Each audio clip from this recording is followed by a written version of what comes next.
What I learned about real estate investing aboard my client's $12 million Gulfstream jet is that it's possible to play real-life Monopoly from scratch if you know some secrets. In Monopoly, you go from land to houses to hotels in that game, but you can create lifetime income from real rental property in the real world.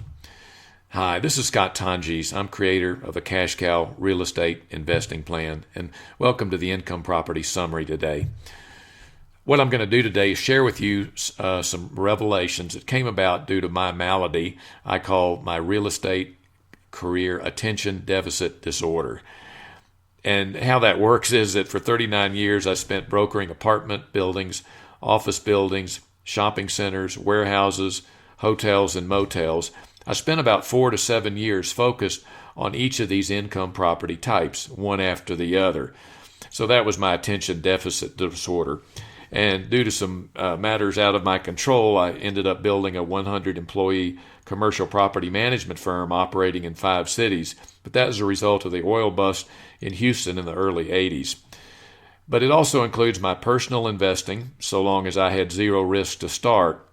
But in time, all these years of dealing with successful clients and my activity in all the different income property types, a revelation came to me, and I call it the cash cow investing plan, and I'll be sharing that with you today. During my hotel brokerage days, I learned a great deal from immigrants. In fact, one of my clients had a referral of a relative who had $1 million to invest. So as I often do, as I got to know this gentleman, I asked him, how did you get the $1 million? And the story he told me was that he came to New York to join relatives in a business as their employee. But that didn't work out, so in time he flew to San Francisco for another job opportunity, and that was to be the night shift manager at a convenience store. So he became the manager of that store, and eventually he became the manager of multiple stores owned by that same gentleman. And in time, he saved his money, and he bought his first store, and over a period of years, he parlayed that one store into owning 7 convenience stores. Eventually, he sold off 4 of the stores, and that's where he got the $1 million, and he retained the cash flow from the remainder of the 3 stores that he kept. This is a familiar story, and it's summarized like this: earn seed capital, invest wisely, then parlay the one property into several. Now, this took several decades, actually 15 to 20 years, for this gentleman to put himself in that sort of position. That's a typical convenience store guy there, and you've seen them all. So what you really don't know is that what they don't teach any of this in school. It's either mentored or it's discovered. But I can tell you that this can be done with real estate in much less time. In fact, in about 5 years, not 15 or more. And you can do it with any income property type because they're all valued the same way. And that didn't dawn on me until I had spent decades dealing in every income property type, and I found myself doing the same thing over and over. And I'll explain that in a moment. Most of you have heard of Harry Houdini, the magician and escape artist, back in the 20s. And Harry had a secret technique. As you see pictured there on the left, he's tightly bound into a straitjacket, and then eventually, for even more drama, he's pulled up by a rope usually in a high place in the middle of a city, from which he's now supposed to escape from the straitjacket. What you don't know is that as soon as he is pulled up by his ankles, his torso stretches, and that once very tight straitjacket now becomes as loose as an old sweatshirt. So it's fairly easy to get out of. So that was his trick. So what I want to do today is talk to you about an approach for, I call fraidy cat investors, because I was one of them, or just smart investors, as I've learned they really are. And the cash cow investing plan can be simplified as follows. You earn seed capital, so you're not using your savings and you're not borrowing from anyone. Then you buy a first income property. Then you use that one property to buy many. And the plan is to build a portfolio of small income properties and cash flow for life without doing more work. I got some more education from a bookstore. My principal career has always been with commercial real estate and every kind of income property, but I was kind of a reluctant investor, and I started my investing in 2001 with one home, and I made $8,500 from that one house with absolutely zero investment. And my house Houdini, as I call him, was a fellow named Ron LeGrand, who since 1982 has bought and sold over 2,000 homes. So what I want to do, what I learned from him, was a new way to approach real estate without using your savings or borrowed money or credit of any kind. So why learn a smarter way to deal in real estate? Well, for one, it's an alternative to investing besides stocks. It gives you active control versus passive, uncontrolled oversight of your investment. It's a great thing for college grads who are living at home and just can't find a useful job. It's a useful and profitable endeavor for retirees. But it's for anyone who would like to start part-time, have no boss, no timetable on how quickly you can make progress. You can work from anywhere. You can work anywhere, and you can work from anywhere. And I'll explain how I do a lot of my investing from hundreds of miles away from deals that I do. Today, I'll show you the building blocks from which you can do the following. You can earn seed capital to become an investor in year one.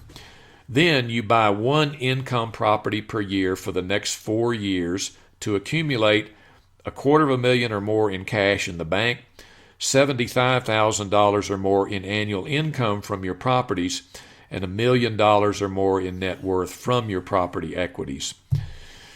Most people's idea of investing in real estate is as follows. On the left side there is to buy a nice house, you rent it out, and you wait for inflation to increase the value. Let's say you put 20% down on a $200,000 house, the value goes to $225,000, so you've turned a $40,000 investment into $65,000 in equity. But as most people learn, the costs eat up their profit. Their tenants move out, they've got to redo the house, and they get a realtor to sell the home, and it becomes a costly endeavor. The other way that many people look at making money in real estate is to buy a fixer house like you see on television.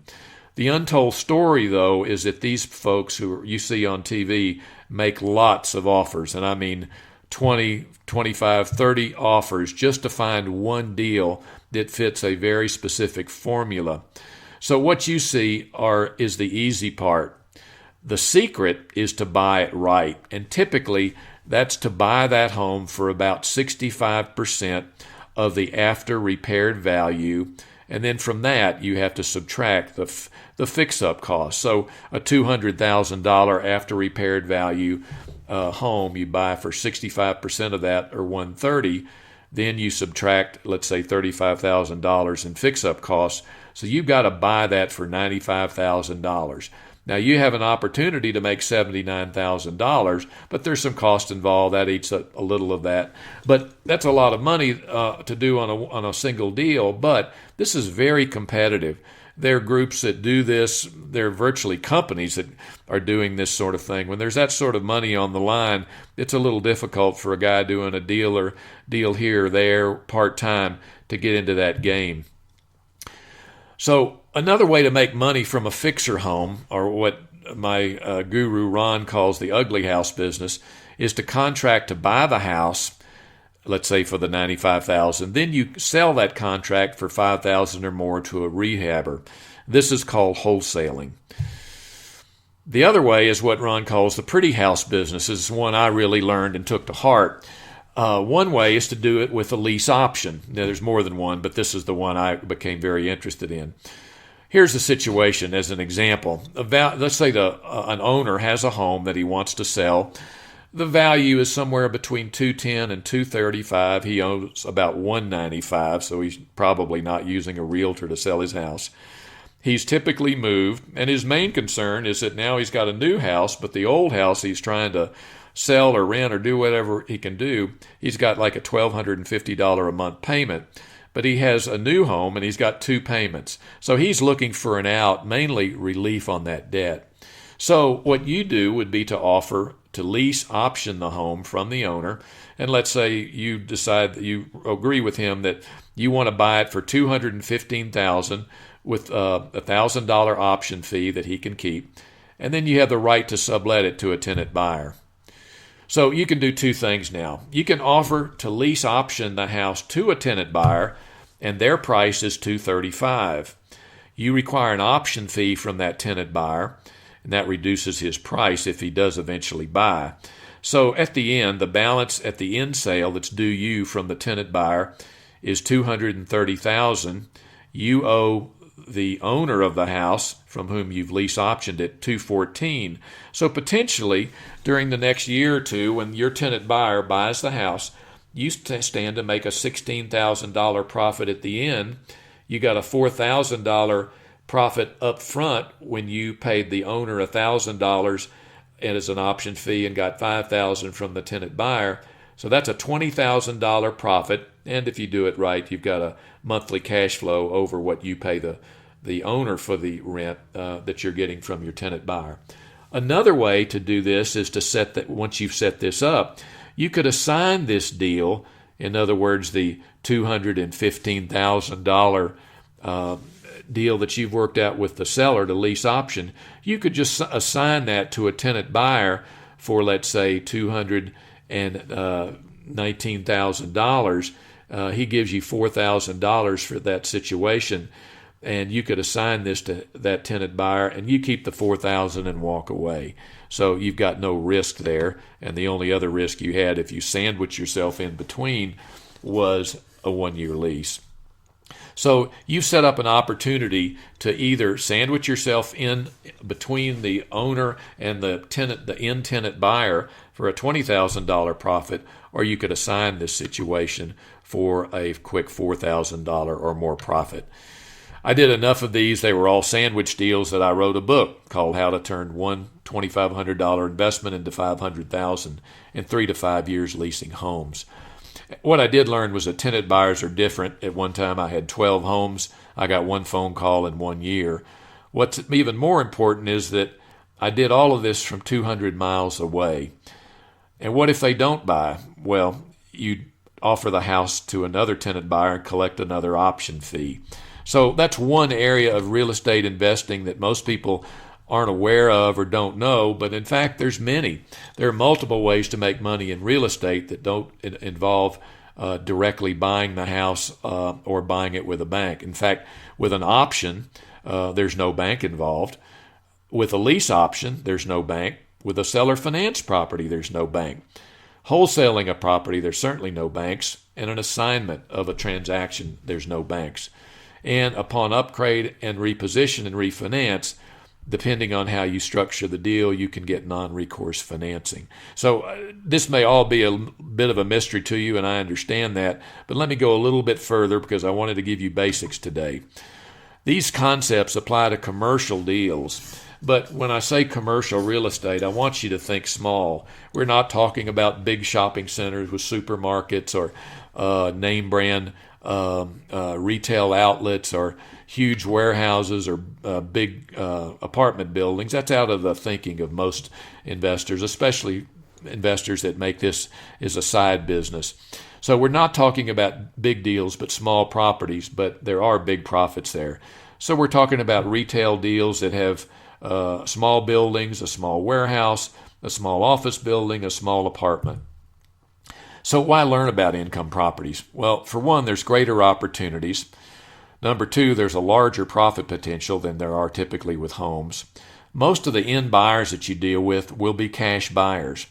Also, they're really very simple, as you'll learn in a moment. Another thing is that very few people understand them. If this is new to you, let me tell you, it's new to most everyone. In fact, I know plenty, I've dealt with them over the years, of income property owners that really didn't understand valuation. So it allows you to fish in a big pond with very few other fishermen. Now, you can build a high cash flow portfolio repeating a very simple process. So this creates an end with cash flow and no more deal making. A few of my mentors over the years, these men evolved to large-scale ownership over a lot of years. But what I did learn is that you can duplicate what they did to reach any level that you wish, even with small properties. So this is a smarter and a simpler approach to real estate investing. One of my friends, I put in what I call my cash cow gallery, was George Abla. George bought warehouses, big vacant warehouses. And on board his jet, I learned that he would typically, and I don't recall if these numbers are exact, but they're pretty close. He would buy an old beat-up vacant warehouse for about $10 a square foot. He would fix it for about $7. He would then lease it to a tenant. Then he would sell it for about $30 a square foot for a $17 a square foot profit. You do that on a 1 million square foot warehouse like George typically did, that's a $17 million profit. So that's how you get into the private jet league. But this simple concept really did pay off. This really is George's jet. It's not a generic photo. This is the inside of his jet. On board, he had a $4 million art collection, and these were sculpture pieces by famous artists, and this was just one of his luxuries that he truly enjoyed. Another character that I met was Jerry J. Moore, and what Jerry did was to buy defunct shopping centers. Typically, there would be a grocery store that had left, and most of the remaining tenants were either gone or would soon be. So the supermarket tenant leaves, the inline tenants are mostly gone.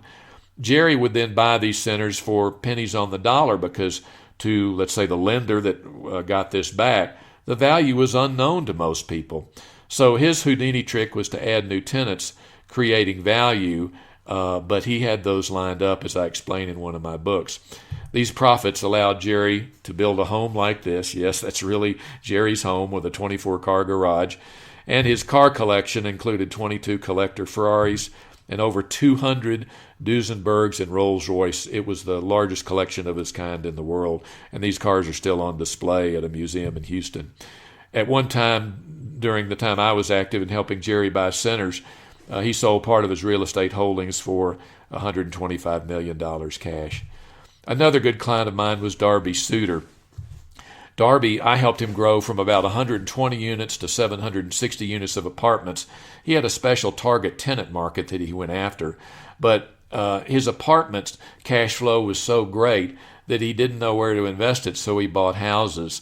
And many years later, after I'd known Darby for about almost 30 years, we were having lunch one day, and he explained that the last 8 houses he had were the last 8 out of 150 that he had bought and eventually sold, but he had kept them all until they were paid off.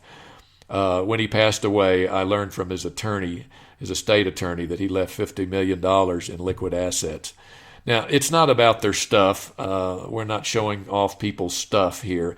But what's really important to you and to any investor, either looking to expand their existing portfolio or to start into real estate, is that this can be done with any size property, and it's open to anyone. What you just need are some basic understanding and some revelation about some Houdini-style tricks that I learned from these and many more clients over the years.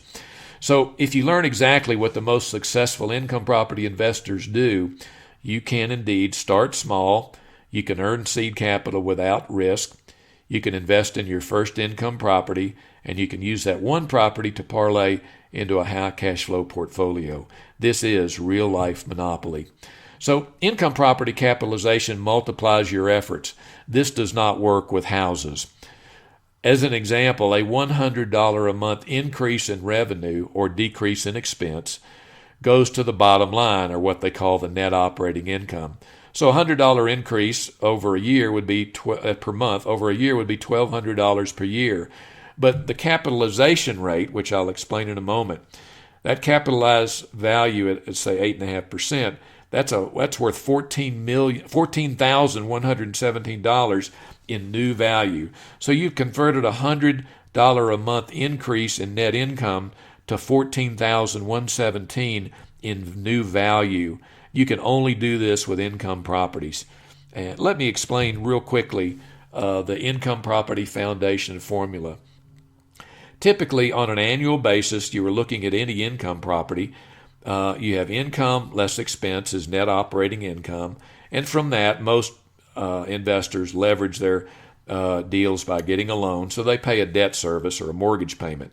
And what's left over after paying all that is their cash flow.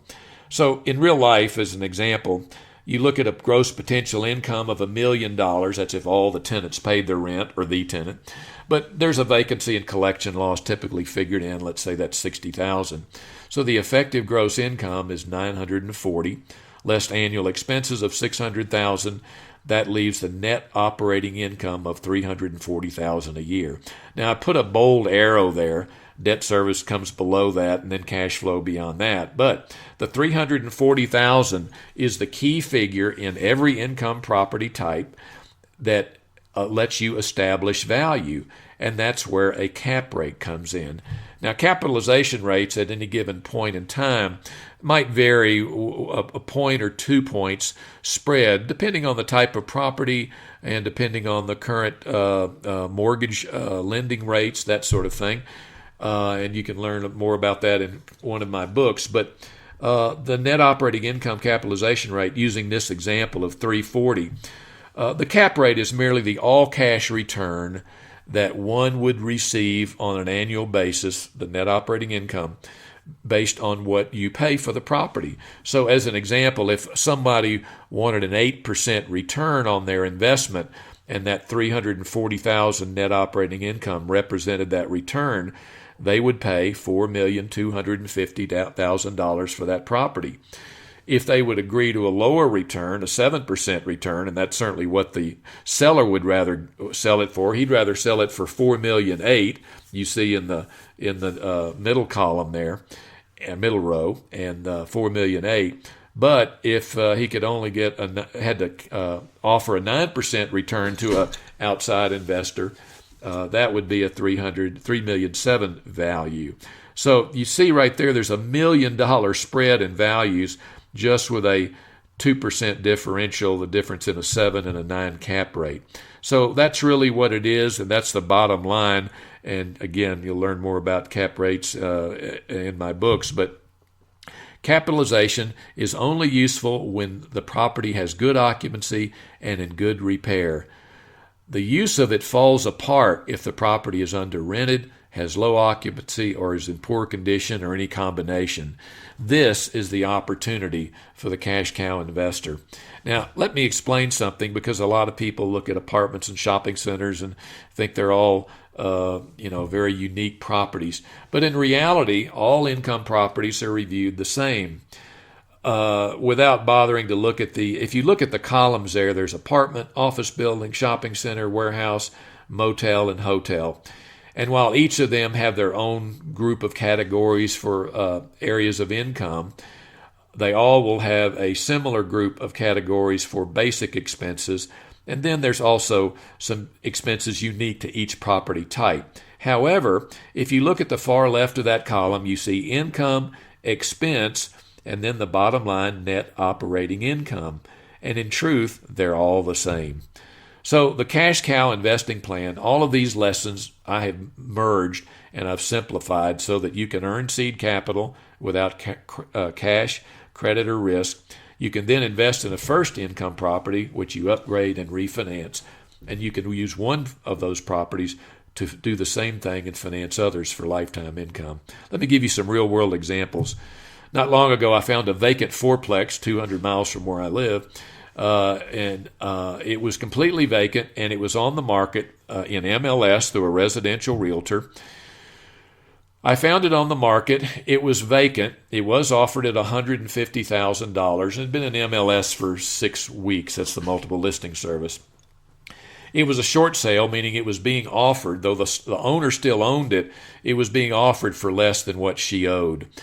And it needed about $15,000 to $20,000 fixes, which I figured out just looking at some pictures and having a couple of experiences at Home Depot. I kind of knew what things cost. So I made an offer on the property for $105,000 cash. The seller signed off because they couldn't get anything for it. I then put it on the market, and I waited 4 months for the lender response. So now what? Well, I estimated the fix-up value of this property using the cap rate and area rents at about $249,000. So it's fully leased. It's worth about $249,000. I estimated the fix-up value between $15,000 and $20,000. So I offered it to the market for $150,000. So my offer to the market provides for an end buyer to pay about $150 for the property, to put $20,000 in it for fixed up, and then he's got a $249,000 property. So he's created a new equity of $79,000, and if he put all cash and didn't get a loan, that would be a 14% return, or $24,000 a year on his investment. So that's a pretty good deal, and that's what I went to the market with. The lender responded $110,000 on my 105 offer, which I accepted. I then sold it for cash to that end buyer, because he was going to get a good deal too, for $148,000. But I made a $38,000 profit. I had no investment, no risk. So this is one way to earn seed capital with just a little bit of knowledge. So the cash cow plan, I've already done step one of that. I have earned seed capital. So the next idea would be to invest the seed capital. Let's say you set aside $8,000 for reserves. That leaves you $30,000 to invest. There are lenders called hard money lenders, meaning they are really looking to the property as their collateral, not your bank account. You could typically get 80% of your purchase price and fix-up costs for the next deal. So you could get about $150,000, which is $120,000 loan, $30,000 from your seed capital. The goal is to find a similar distressed deal. It could be any type, a strip center or a warehouse.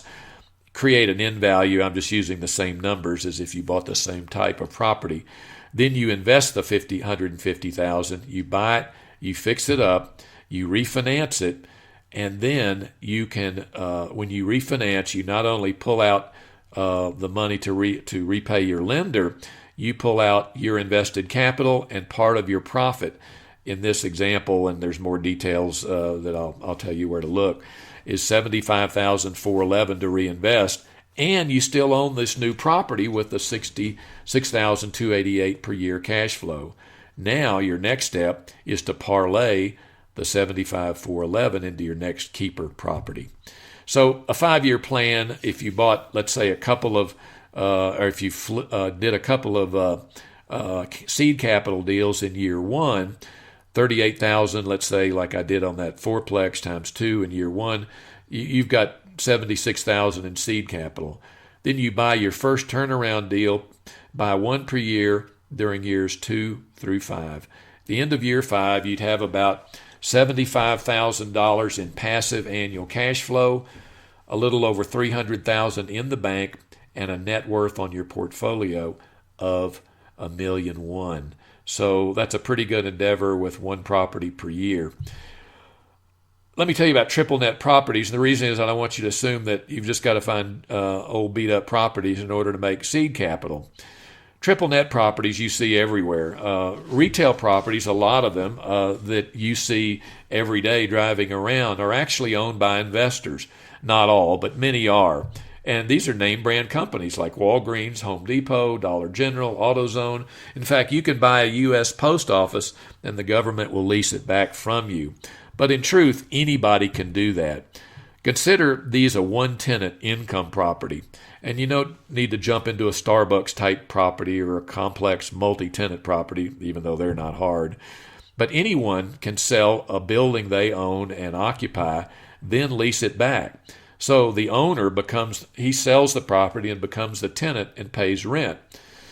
The owner gets his money from the building sale, and then the building buyer gets a monthly rent check from the tenant seller, and there's no operations or upkeep cost to the buyer, because typically in a deal like they call triple net, that says that the tenant's going to pay for everything, all the upkeep, the utilities, the taxes, the insurance, and all of the upkeep of the property.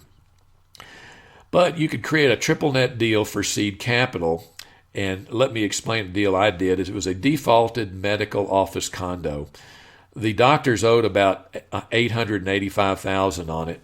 It was only 2,940 square feet, so it was about the size of a decent-sized home.